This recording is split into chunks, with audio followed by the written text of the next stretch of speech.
하나님은 게으름을 다스려 행복하기를 원하십니다. 하나님의 관심은 우리 행복에 있습니다. 부모가 돼 보니까 제 가장 큰 관심은 자녀들의 행복에 있습니다. 또 목회자는 성도인들이 행복하기를 원합니다. 또 함께 동역하는 목회자들이 행복하기를 원합니다. 목회자들이 저희 교회 와요. 와서 저하고 이제 면담을 하죠. 함께 일하게 될 때 제가 부탁하는 게 있습니다. 열심히 일하십시오. 이런 얘기 잘 하지 않습니다. 행복하십시오.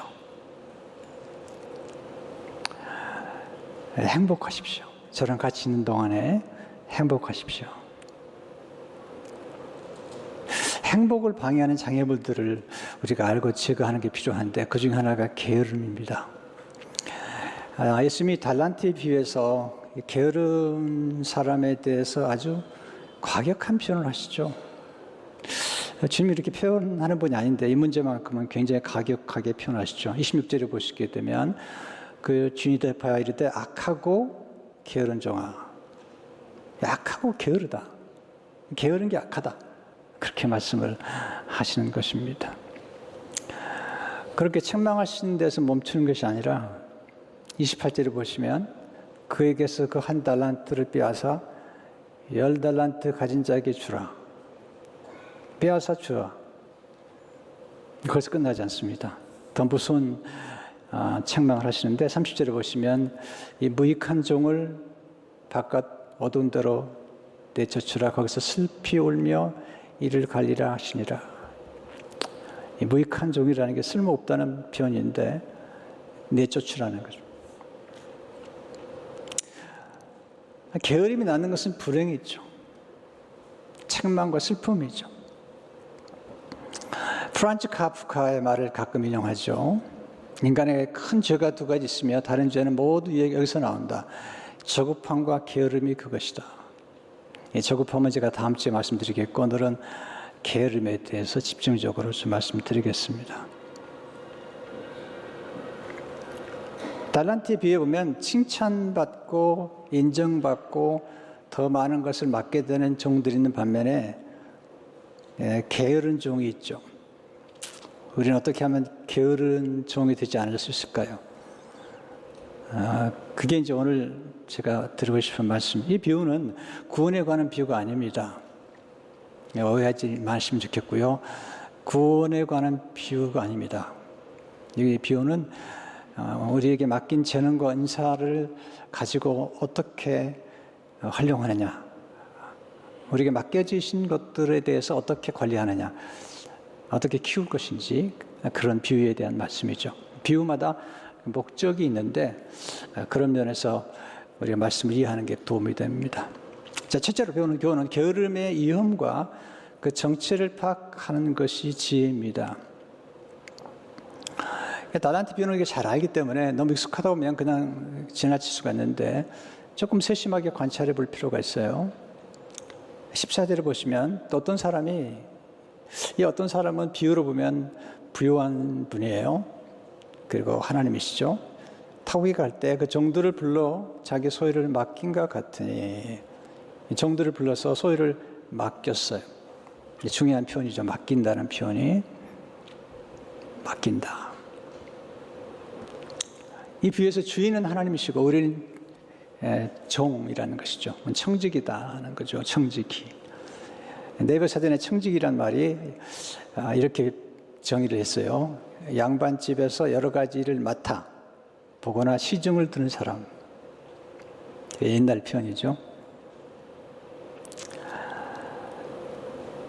근데 이 청직이라고 할 때 청이란 한 번이 관청청이에요. 굉장히 흥미로워요. 이 관청할 때 청이란 한 번 안에 들을 청이 담겨 있습니다. 들을 청. 이 들을 청이 굉장히 중요한 단어 한문에서요. 청직이는 주인의 말을 잘 듣고 주인이 맡긴 일을 실행하는 사람이죠. 자세히 살펴보시면 이 한문 속에 이 들을 청이라고 할 때 들을 귀, 그리고 그 단어 속에 빼어날 정, 그리고 마음심이 담겨 있어요. 이 빼어날 정을 왕으로 해석하는 사람도 있어요. 그리고 오른쪽 위에 보면 열이라고 하는 10과 눈, 목과 그리고 하나라는 일이 담겨 있죠. 일이 담겨 있죠.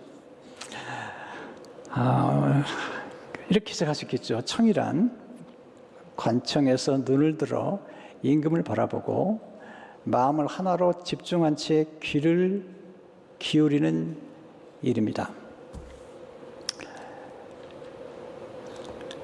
청지기의 역할은 우리 그리스도인들은 왕 대신 하나님 바라보고 그분이 명하신 일에 마음을 하나로 집중한 채 잘 듣고 행동에 옮기는 것입니다.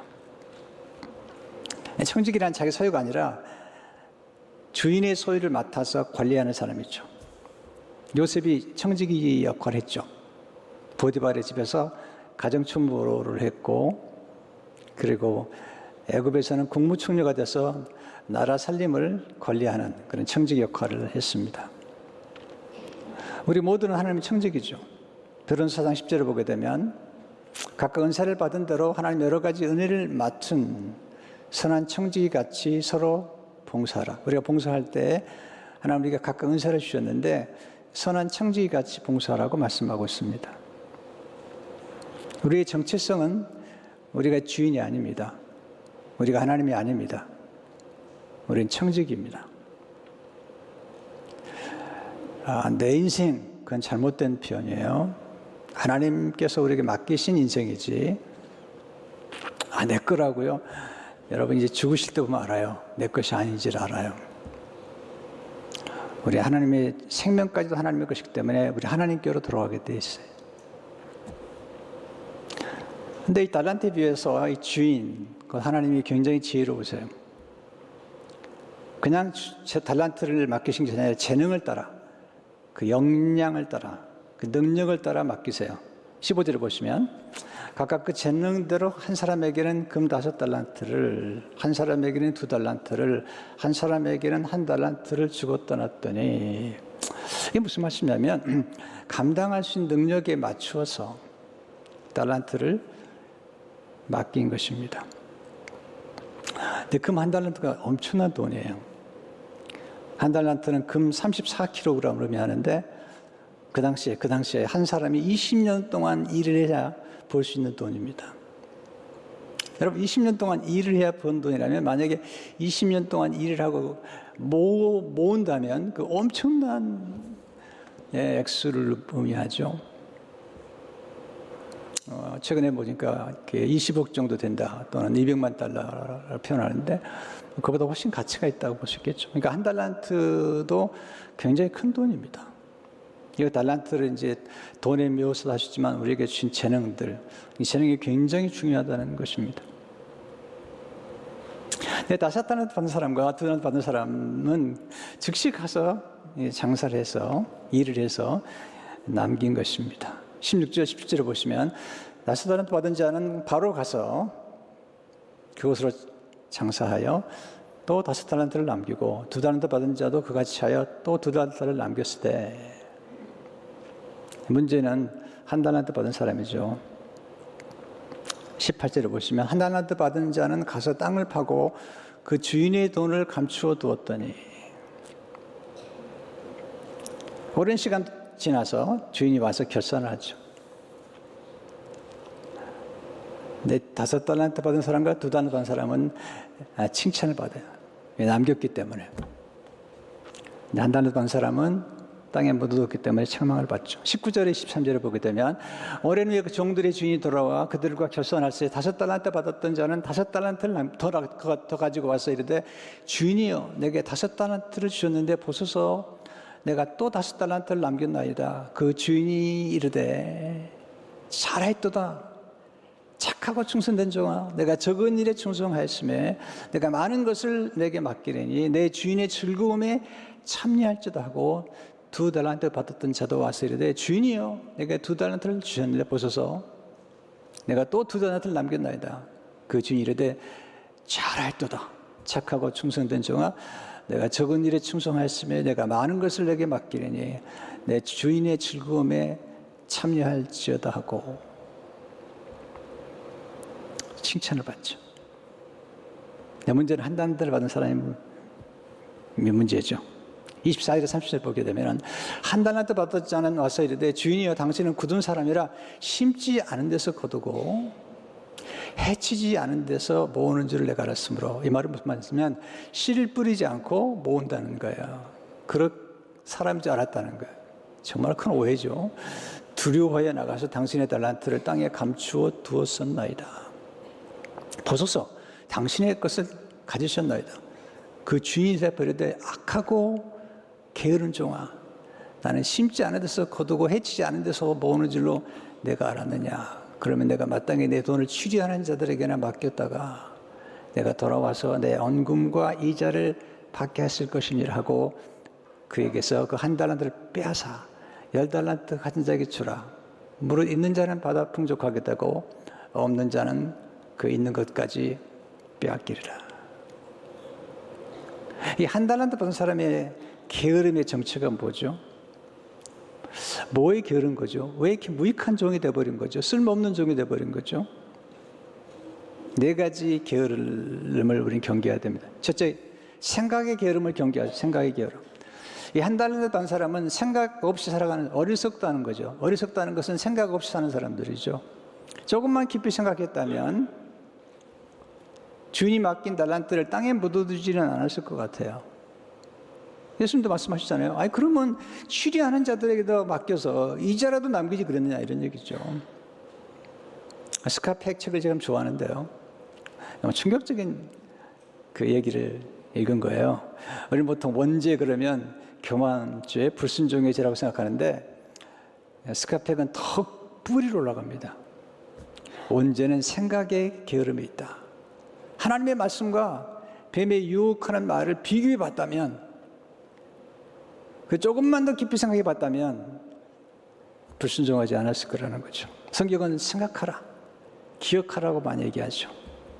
히브리 3장 1절을 보시면 그러므로 함께 하늘에 부르심을 받은 거룩한 형제들아 우리가 믿는 도리의 사도시며 대제사장의 신 예수를 깊이 생각하라.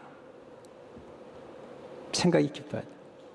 로마 12장 3절을 보시면 내가 주신 은혜로 말미암아 너희 중 각 사람에게 말하니 마땅히 생각할 그 이상의 생각을 품지 말고 오직 하나님께서 각 사람에게 나눠주신 믿음의 분량대로 지혜롭게 생각하라.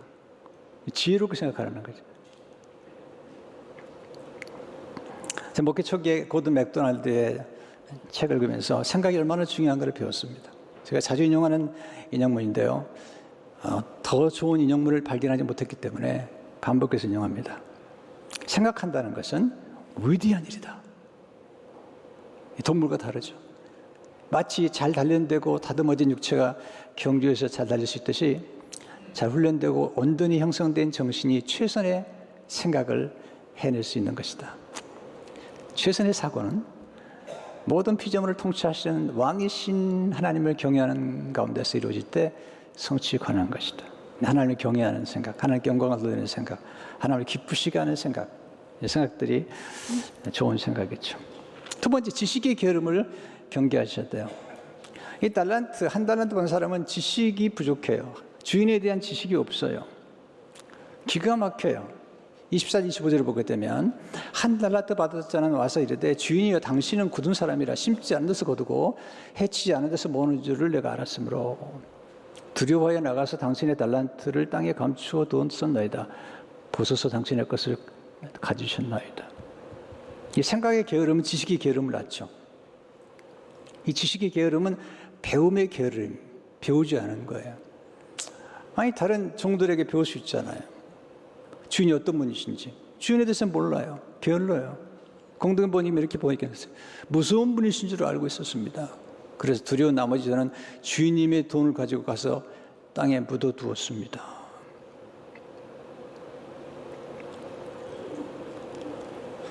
지식이 얼마나 중요한데요. 네, 주인에 대한 지식, 하나님에 대한 지식이 없는 거죠. 주인이 굳은 사람이란 말은 뭐냐면 완악하다는 표현이에요. 주인은 완악하다는 거예요. 그리고 심지 않은 것을 거둔다는 거예요. 여러분 그건 말이 안 되는 겁니다. 하나님 나라의 가장 중요한 원리는 뭐냐면 심은 걸 거두는 겁니다. 그리고 뿌린 씨앗 그걸 거두는 것이죠. 심지 않은 걸 거둔다고요? 하나님 나라의 원리가 아니에요. 하나님 나라의 원리는 겨자씨의 원리요, 농작의 원리입니다. 자, 우리가 받은 구원은 은혜로 받은 것입니다.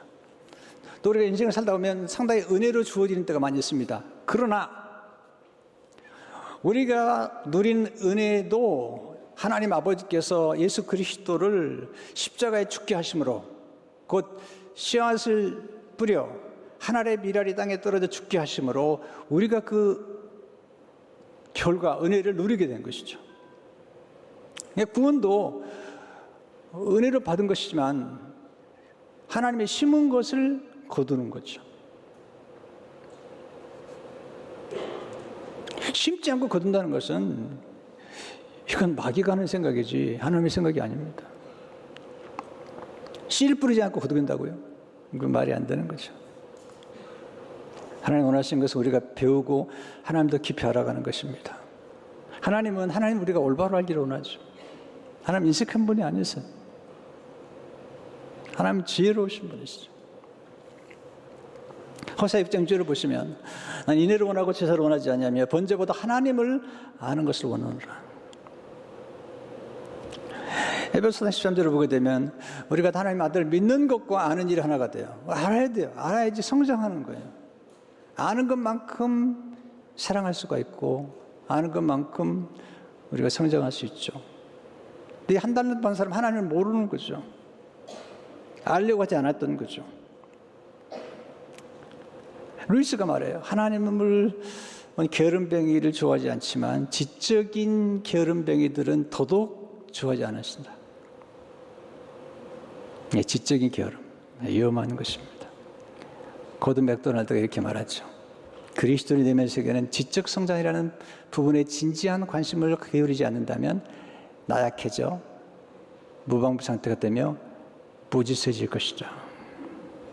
여러분, 지식이 없으면 망하는 거죠. 호세아 4장을 보게 되면 내 백성이 지식이 없음으로 망하는도다. 잠언 24장 3절 4절을 보세요. 집은 지혜로 말미암아 견고하게 되고 명철로 말미암아 견고하게 되며 또 방들은 지식으로 말미암아 각종 귀하고 아름다운 보배로 채우게 되느니라. 지식을 멸시하지 마세요. 지식이 우리를 부유하게 만들어주는 거예요. 우리 삶을 풍성하게 만들어주는 거예요. 지식이 우리를 철들게 만들어주는 거예요. 세 번째, 행동의 게으름을 경계하십시오. 한 단을 반 사람의 지혜는 뭐냐면 아무것도 하지 않은 거예요. 여러분, 실패한 게 문제가 아니에요. 여러분, 실패해도 돼요. 하나님이 실패한 것 때문에 책망하지 않아요. 한 달한테 받은 사람이 장사해가지고 다 잃어버렸다고 해도 하나님이 책망하지 않으신 분이에요. 또 맡기겠다. 네가 열심히 했다. 실패했어? 잘한 거다. 여러분, 하나님 우리에게 실패할 기회를 주세요. 문제는 실패하지 않는 게 문제가 아니라 아무것도 하지 않는 게 문제라니까요. 여러분이 많이 실패할수록 많이 성장하는 거죠.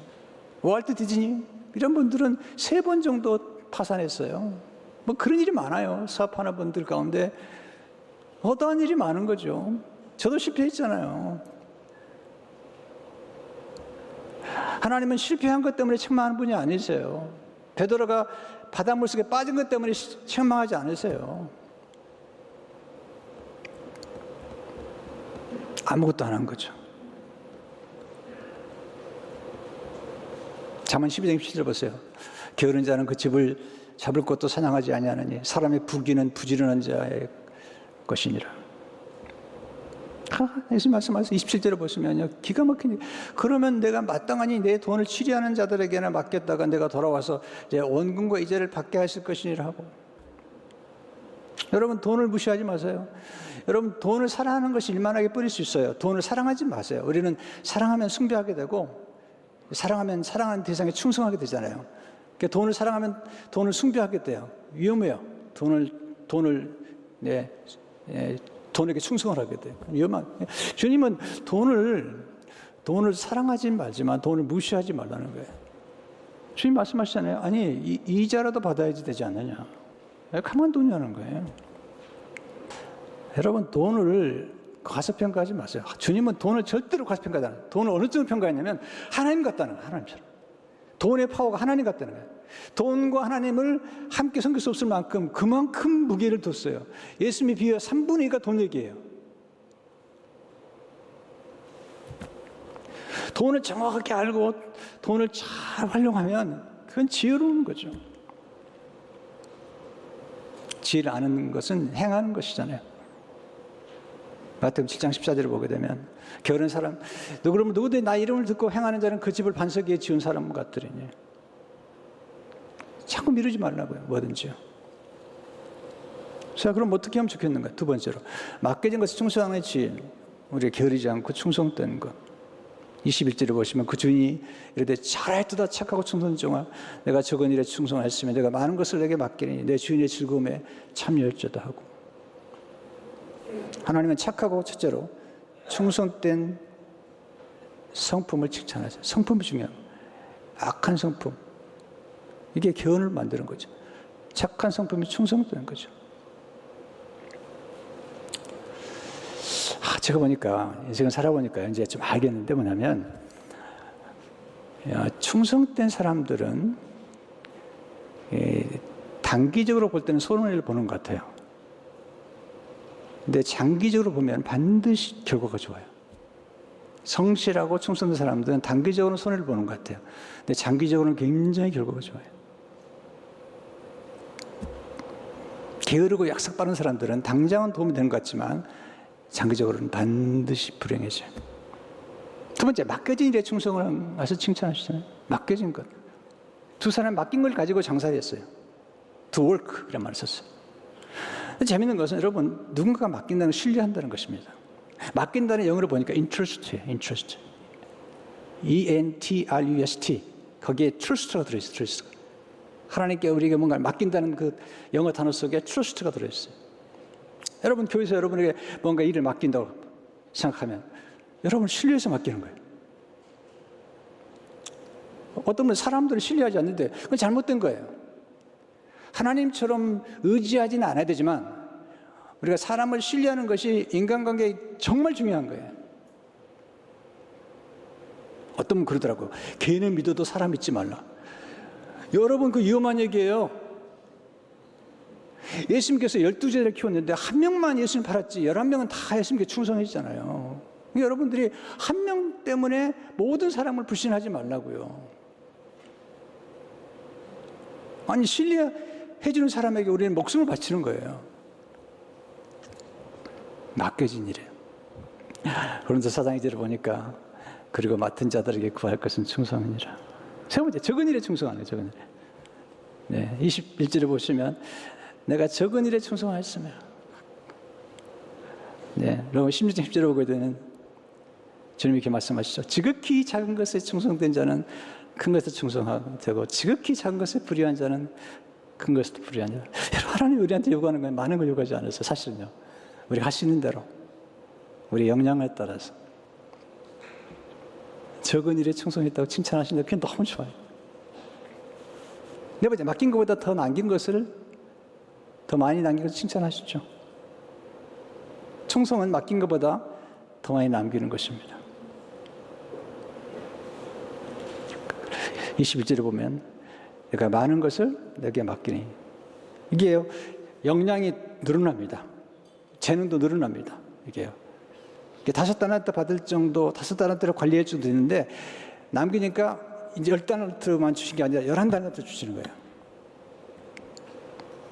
여러분, 실패 때문에 하나님 책망하지 않아요. 그러나 실패를 반복하지 않도록 지혜를 얻어야 되죠. 아무것도 하지 않으면 책망하세요. 행복은 주인의 즐거움에 참여하는 것입니다. 21절을 보세요. 내 주인의 즐거움에 참여할지어다 하고. 전 하나님 앞에 갔을 때 딱 듣고 싶은 얘기가 이 얘기예요. 착하고 충성된 종아. 이 얘기 듣고 싶은 거예요. 우리는 주어진 일이 있어요. 재능과 은사를 통해서 열심히 하나님을 섬겨야 돼요. 요한복음 10장 4절을 보게 되면 아버지께서 내게 하라고 주신 이 일을 내가 이루어 아버지를 세상에서 영화롭게 해서. 여러분, 좀 느려도 괜찮아요. 성경은 느린 걸 가지고 책망하지 않아요. 게으른 걸 책망하는 거예요. 느려도 횟수를 반복하고 성실하게 하다 보면 어느 날 탁월해지는 거예요.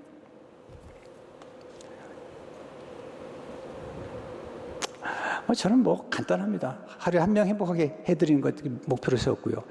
하루에 하나라도 더 배우는 거 목표로 세우고요. 계속 공부하는 거예요. 계속 노력합니다. 여러분 설교 잘 들으셨어요. 왜냐하면 게으르다는 게 느리다는 게하고 다르다는 거, 또는 실패 때문에 낙심하지 마세요. 그런 얘기 하는 게 아니에요, 여러분. 네, 하나님 향한 태도, 하나님 인식하게 생각하고, 네, 그리고 아무것도 하지 않는 것. 네, 조금만 우리가 생각한다면 얼마든지 풍성한 삶을 살 수가 있잖아요.